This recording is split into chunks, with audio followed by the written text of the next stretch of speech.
हर घर अपने अंदर कुछ ना कुछ राज छुपाए बैठे होता है। कुछ ऐसे राज जो दिखते नहीं पर महसूस होते हैं। जयपुर शहर के थोड़े बाहर एक नई कॉलोनी में एक घर बना था। देखने में बिल्कुल आम, लेकिन रात होते ही उस घर की दीवारें बोलने लगती थी और उस घर में रहता था राघव, एक ऐसा आदमी जिसे पहले से पता चल जाता था कि उस रात क्या होने वाला है। सवाल यह है कि क्या वो अपनी फैमिली को बचा पाया या खुद उस कर्ज का हिस्सा बन गया। नमस्कार दोस्तों, आप सुन रहे हैं the horror show by Karnik. यहाँ हर हफ्ते हम ले आते हैं ऐसी कहानियां जो शायद आपने कभी सुनी ना हो, और अगर सुनी भी हो तो इतने गहरे अंदाज में नहीं। कहानियां जो सिर्फ आपके कान तक नहीं, आपके दिल तक जाती हैं और रात को आपके कमरे की खामोशी में गूंजती रहती है। आज की कहानी लेकर जा रही है हमें जयपुर के आउटस्कर्ट्स में एक नई कॉलोनी, एक नया घर और एक ऐसा आदमी जिसे हर रात पहले से पता चल जाता था कि घर में क्या होने वाला है। यह कहानी सिर्फ पैरानॉर्मल एक्टिविटी की नहीं है, ये एक साइकिक इंसान की भी है जो अपनी फैमिली को बचाने की कोशिश करता रहा, पर सवाल यह है कि क्या वो खुद बच पाया। कहानी शुरू करने से पहले अगर आपको हमारी कहानियां पसंद आ रही हैं तो स्पॉटिफाई पे, यूट्यूब पे या फिर जहां भी आप ये कहानी सुन रहे हैं वहां पे फॉलो करना ना भूलें। आपका एक शेयर, एक रिव्यू हमें और कहानियां आप तक लाने की मोटिवेशन देता है।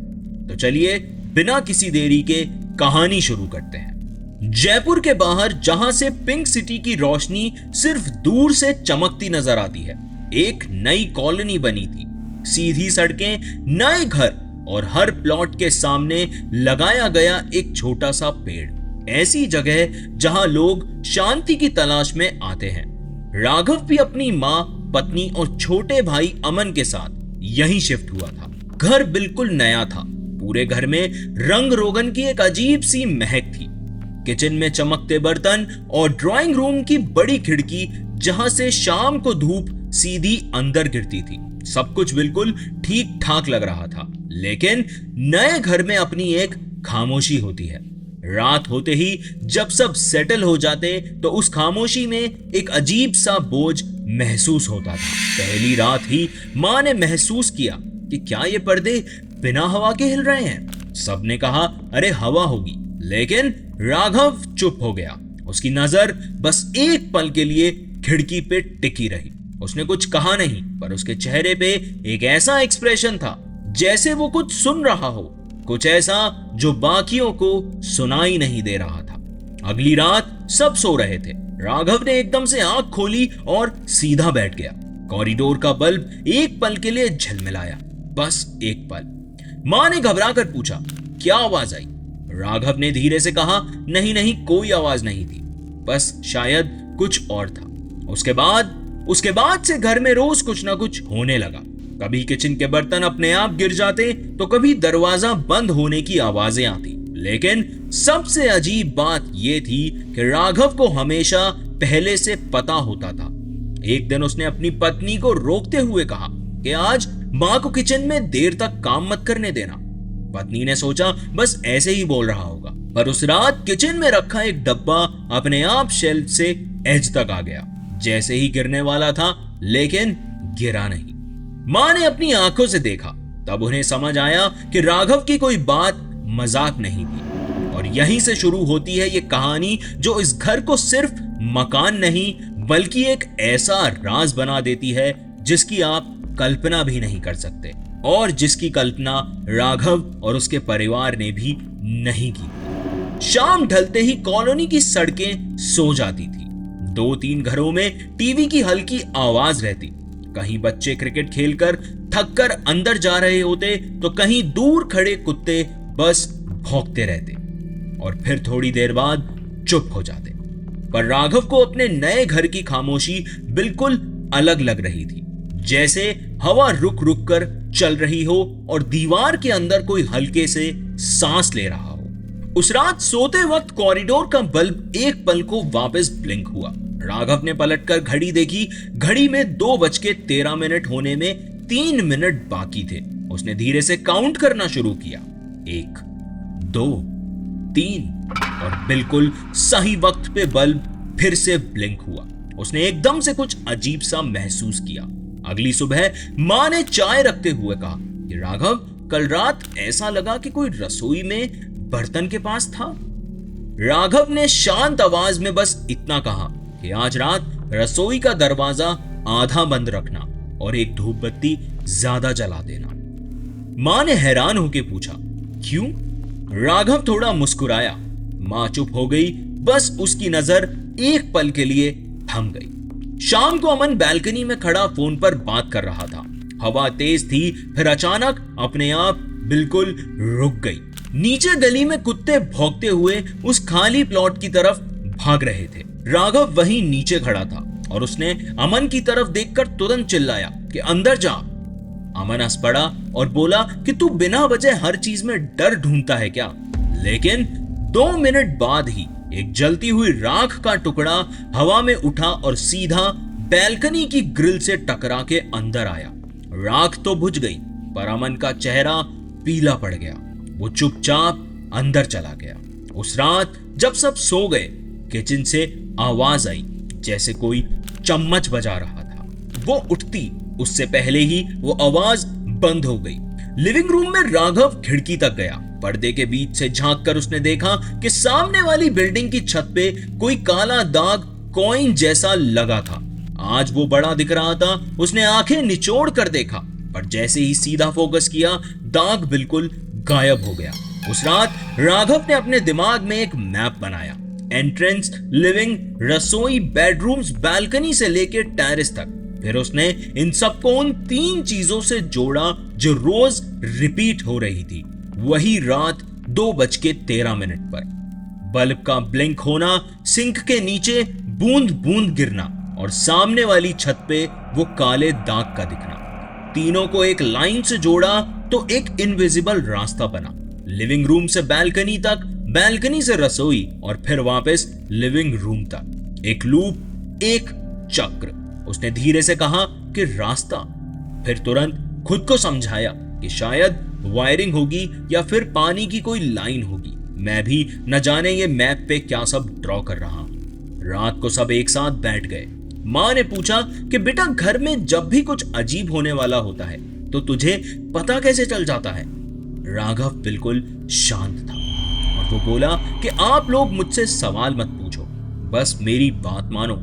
जब कहूं रुक जाओ तो रुक जाओ, और जब कहूं आवाज को इग्नोर करो तो बिल्कुल इग्नोर करो। और सबसे जरूरी, डर में कुछ एक्स्ट्रा मत करना। दरवाजा खोलना या फिर जोर से बंद मत करना, ये गलती बिल्कुल भी मत करना। घर जब बात करता है तब हमें सिर्फ सुनना है, जवाब नहीं देना। राघव की इस बात के बाद कमरे में खामोशी छा गई। सब एक दूसरे को देख रहे थे जैसे समझना चाहते हों, पर कोई समझ नहीं पाया। मां ने हां में सर हिलाया और उस रात जब घड़ी में वही टाइम हुआ जब बल्ब ब्लिंक करता, यानी कि रात के 2:13 पर, राघव लिविंग रूम के बीच खड़ा था। लाइट्स ऑफ, अंधेरा गहरा। बल्ब ने फिर से ब्लिंक किया और उस पल खिड़की के बाहर से एक आवाज आई, जैसे 2 पतली चूड़ियां एक दूसरे से टकरा गई। राघव ने देखा कि सामने वाली छत का दाग आज और भी ज्यादा बड़ा लग रहा था और उसके पास एक पल के लिए सफेद कपड़े का कोना हवा में पलटा, पल भर के लिए, और फिर गायब हो गया। अगली सुबह मां ने दिया जलाया। लौ सीधी थी, फिर एक पल के लिए लौ 2 हिस्सों में बढ़ती नजर आई और वापस एक हो गई। मां ने आंखों से सीधा देखा और कहा कि यह घर ठीक नहीं है। राघव ने दिए के पास हाथ रखा और बस इतना कहा कि हाँ मां, शायद तुम ही कह रही हो। एक एक करके दिन बीतने के साथ घर का साइलेंस और गहरा होता जा रहा था। जैसे जैसे फैमिली अपने रूटीन में एडजस्ट हो रही थी, वैसे वैसे घर अपने सिग्नल्स और क्लियर कर रहा था, और सबसे ज्यादा उन सिग्नल्स को सुन पाता था राघव।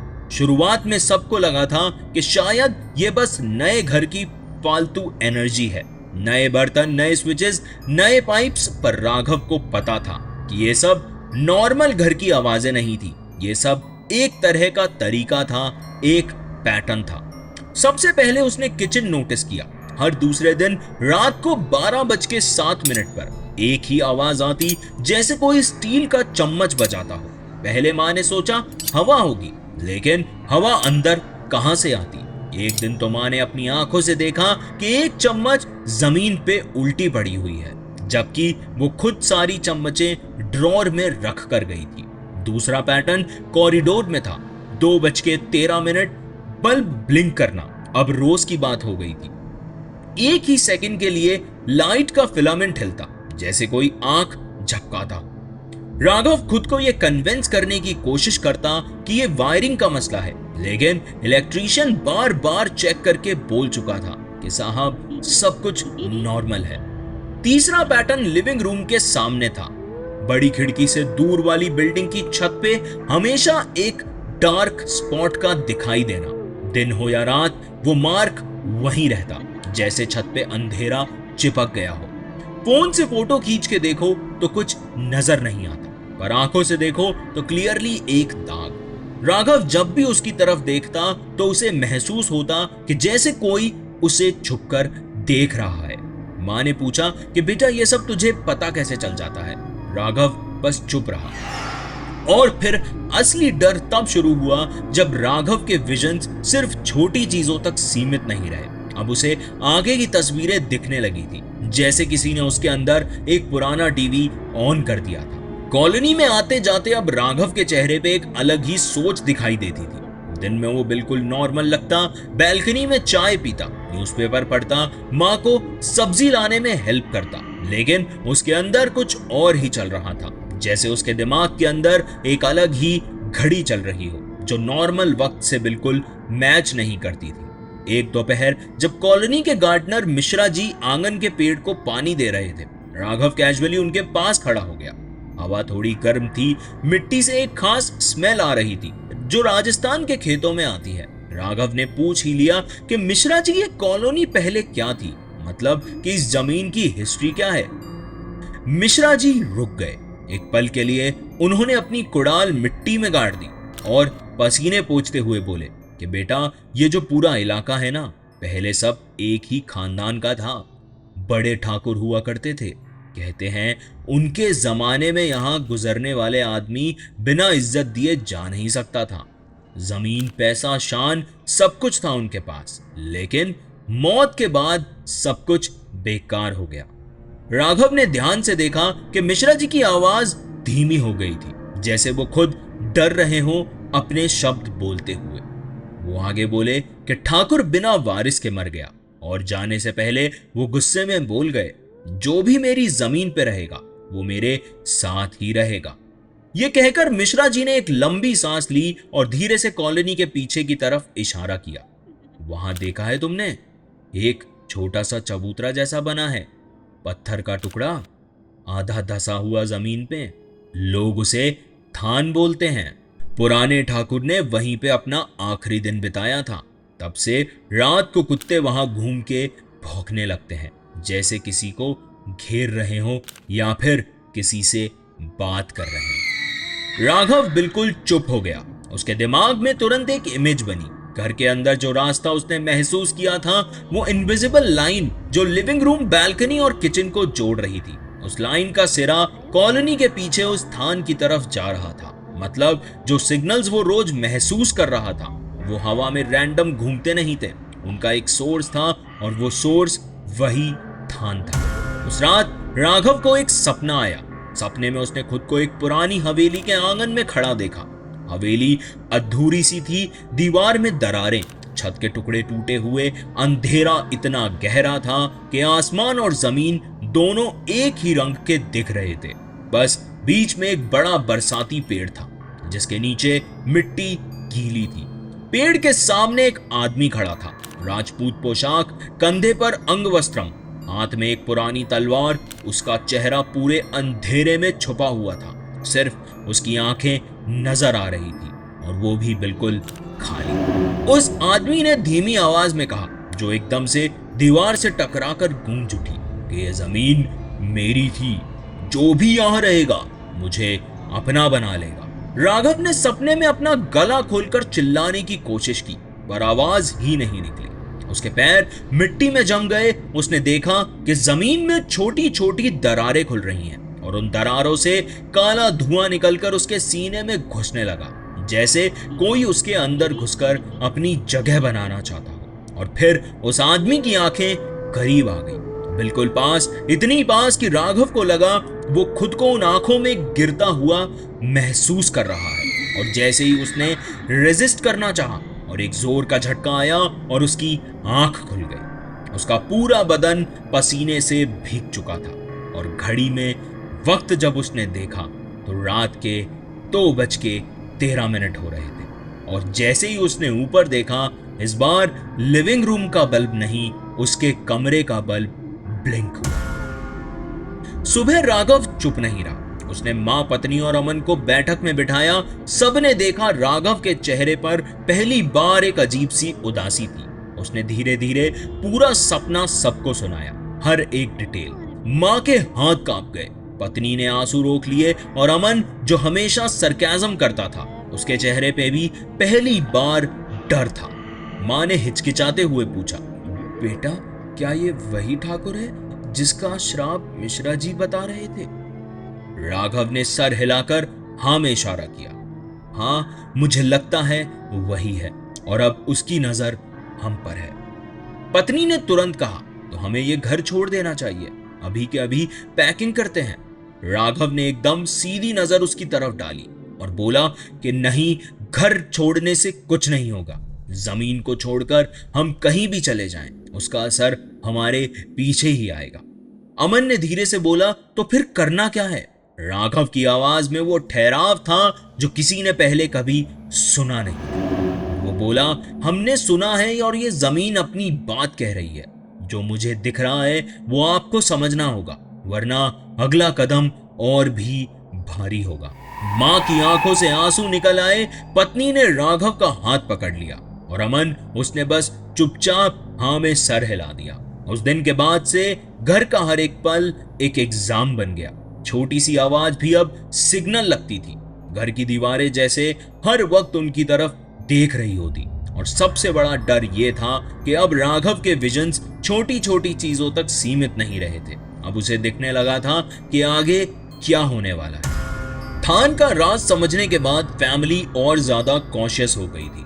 अब घर में चलने वाली हर आवाज, हर हल्की सी आहट भी फैमिली के लिए एक बड़ी वार्निंग बन जाती, और सबसे ज्यादा राघव के लिए। एक शाम मां किचन में सब्जी बना रही थी। रात के करीब 9 बजे होंगे। अमन टीवी देख रहा था, पत्नी बालकनी में कपड़े उतार रही थी और राघव डाइनिंग टेबल पे बैठा था। उसने एकदम से स्पून टेबल पे गिरा दिया और जोर से चिल्लाया कि रुको, गैस बंद करो अभी। मां घबरा गई और बोली, क्या हुआ बेटा? राघव भाग के रसोई में गया और मां को अपनी तरफ खींच लिया। अगले ही पल चूल्हे के पास रखा एक स्टील का पलटा अपने आप हिलकर गिर गया और एक तेज आग का झटका उछला, जो उछलकर सीधे मां की तरफ आया। अगर मां वहां खड़ी होती तो उनके कपड़ों में आग लग जाती। सब सन्नाटे में खड़े रहे। उस रात राघव को नींद ही नहीं आई। 2:13 पे बल्ब ब्लिंक तो हुआ ही, लेकिन इस बार ब्लिंक के साथ साथ एक बहुत डरावनी आवाज भी आई, जैसे कोई पुराना दरवाजा जोर से खोला गया। घर में सब सो रहे थे, लेकिन राघव ने क्लियरली सुना एक चीख जो लिविंग रूम की दीवार से अंदर निकली थी। वो उठकर खिड़की के पास गया। बाहर मौसम बिल्कुल साफ था, हवा भी बहुत तेज चल रही थी, लेकिन उसने देखा कि कॉलोनी के उस खाली प्लॉट में कुत्ते एक ही सर्किल में भाग रहे थे, बिना रुके, जैसे कोई अनसीन चीज को सराउंड कर रहे हो।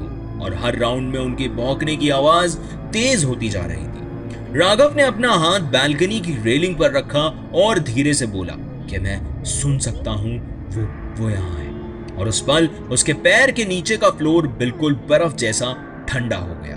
अगले दिन राघव की तबीयत अजीब होने लगी। उसकी आंखों के नीचे काले गहरे आ गए। मां ने बार बार कहा कि बेटा डॉक्टर को दिखा ले, लेकिन राघव बस मुस्कुराता और कहता कि अरे मैं ठीक हूं, बस थोड़ा ज्यादा सुनने लगा हूं आजकल। अमन एक दिन गुस्से में बोल पड़ा, यार तू पागल हो रहा है क्या? रोज रोज ये रात को 2:13 पे क्या नौटंकी लगा रखी है? अब तो सपने भी वो ठाकुर के आ रहे हैं तुझे। क्या गारंटी है कि ये सब कुछ सच है? शायद तू खुद ही ये सब बना रहा है। अमन के ये कहने की देर थी कि राघव का चेहरा बदल गया। उसकी नजर सीधे अमन की तरफ गई। पागल मैं नहीं, पागल तुम लोग हो। घर तुमसे बात नहीं करता, तुम सुन नहीं पाते, मैं सुनता हूं। अगर मैंने सुनना बंद कर दिया तो कल तक तुम जिंदा नहीं रहो। पूरे घर में खामोशी छा गई। अमन के होंठ थरथराने लगे। उसने कुछ जवाब नहीं दिया। उसी रात एक और अजीब घटना हुई। राघव की पत्नी ने वॉशरूम का डोर खोलना चाहा, पर अंदर से जैसे किसी ने जोर से खींचकर बंद कर दिया। उसने डर के मारे चिल्लाया, राघव! राघव भाग के आया, डोर हैंडल पकड़ा और जोर से खींचा। डोर तुरंत खुल गया, पर अंदर कोई नहीं था। पत्नी रोती हुई बोली कि मैंने क्लियरली फील किया किसी ने हैंडल खींच रखा था।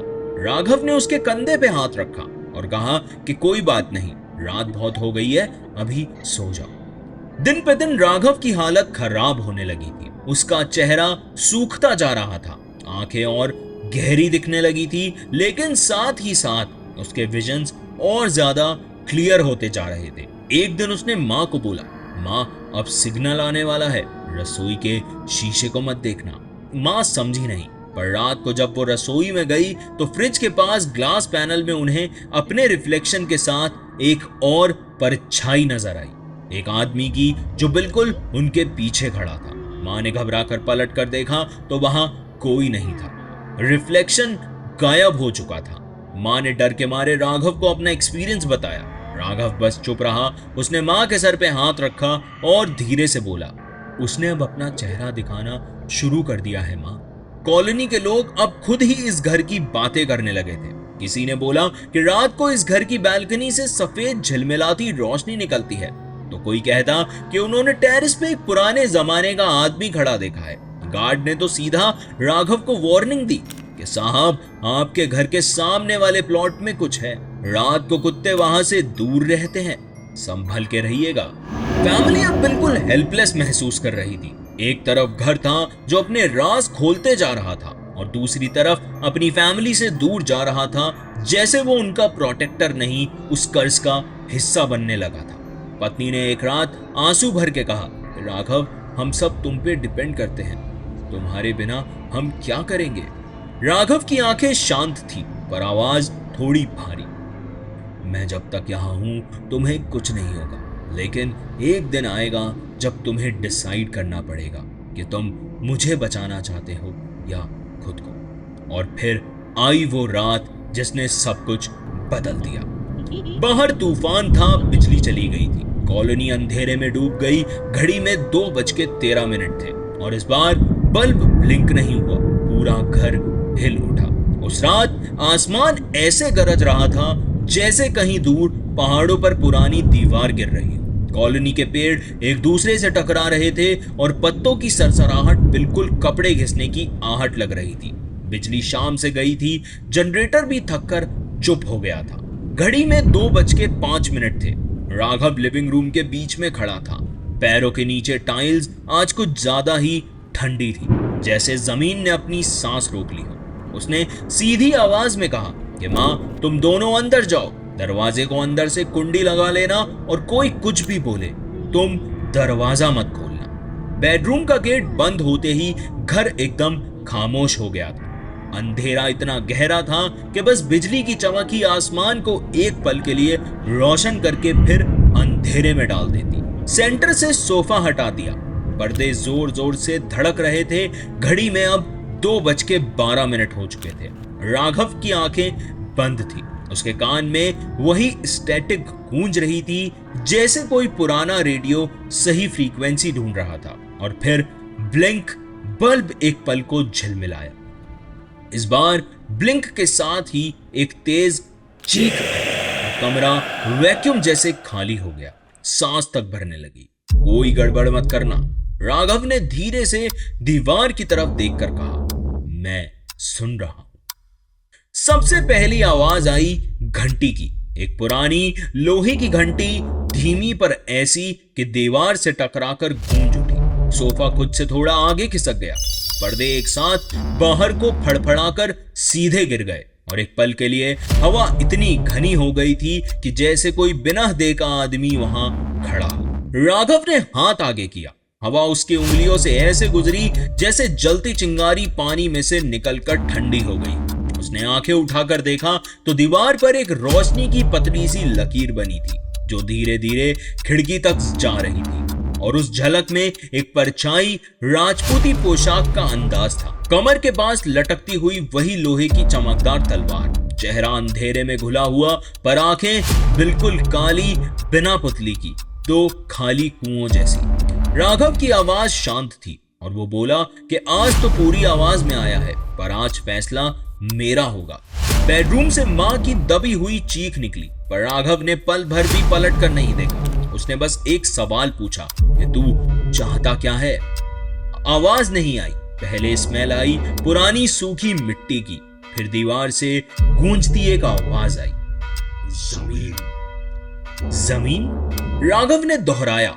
परछाई 1 इंच और करीब आई। हवा और ठंडी होने लगी। राघव की आईलैशेस पर नमी जम गई। उसने पलक नहीं झपकाई। धीरे से बोला कि आज रात या तो तू मुझे ले जाएगा या मैं तुझे यहीं बंद कर दूंगा। घंटी जोर जोर से बज रही थी और राघव ने अपनी आंखें बंद की और अपने पैर उस इनविजिबल रास्ते पर जमाए जो उसने पहले महसूस किया था। लिविंग रूम से बैल्कनी, बैल्कनी से रसोई और फिर वापस लिविंग रूम तक। उसने बस एक लाइन बोली कि रास्ता यहाँ खत्म नहीं होगा। हवा घूम गई। शेल्फ के दरवाजे खुद से खुल गए। किचन में बर्तन खनक उठे। कुर्सी अपनी जगह से खिसककर सेंटर में आ गई जैसे कोई बैठने आया हो। खिड़की के शीशे पे बिजली चमक और राघव ने पहली बार उस चेहरे का आधा हिस्सा देखा। लंबी लंबी मूंछ और आंखों में एक छोटी सी चिंगारी, जैसे गुस्सा हो। रूम में एकदम सन्नाटा था। राघव ने दोनों हाथ जमीन पर रखे। उसका सीना भारी हो गया था और सांस छोटी होने लगी थी। पसीना गर्दन से बहने लगा। उसने दांतों के बीच से कहा कि लौट जा यहाँ से। और वो आवाज कमरे में गूंज उठी और फिर सब कुछ शांत हो गया। बस राघव की सांसें छोटी, गहरी और धीमी, जैसे उसने वो महसूस कर लिया था जिसका उसे इंतजार था। सब कुछ रुक गया था। घंटी, हवा, पर्दे, सब कुछ एकदम शांत हो गया था। सिर्फ राघव की सांसें गूंज रही थी। उसने धीरे से अपने हाथ टाइल से उठाए जहां उसने घेरा बनाया था। वहां अब एक नमी का दाग था, जैसे मिट्टी ने कुछ अंदर खींच लिया। राघव ने खिड़की की तरफ देखा तो सामने वाली छत का काला दाग अब गायब हो चुका था। कॉलोनी में पहली बार कुत्ते भी चुप थे। उसने बेडरूम का गेट खोला। मां, पत्नी और अमन बाहर निकले। मां रोती हुई राघव को गले लग गई।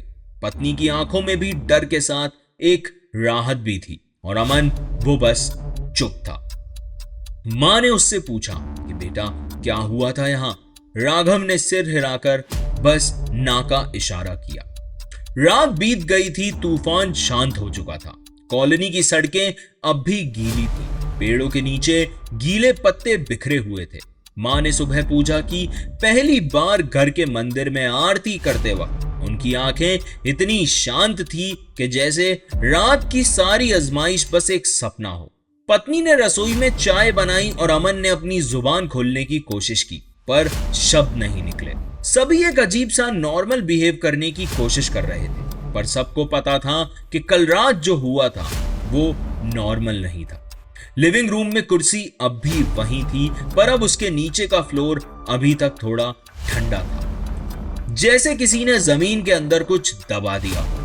फोटो फ्रेम का शीशा टूटा हुआ था। उसके टुकड़े एक साइड झाड़ू से हटाकर कपड़े में लपेट के रख दिए गए, लेकिन एक टुकड़ा ऐसा था जिसमें राघव का चेहरा रिफ्लेक्ट हो रहा था। उस रिफ्लेक्शन को देखकर मां एक पल के लिए रुक गई। उस रिफ्लेक्शन की आंखों में कुछ था, कुछ अलग, जैसे एक काला घेरा हो, और वो रिफ्लेक्शन जैसा दिखता है वैसा नहीं था, वो कुछ अलग ही था।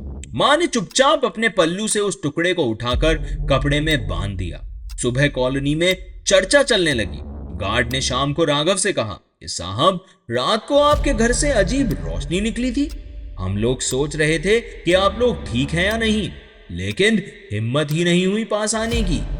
कॉलोनी की औरतें भी बातें करने लगी थी कि कल रात हमने खिड़की से देखा जैसे आपके घर के पर्दे खुद ही हिल रहे थे।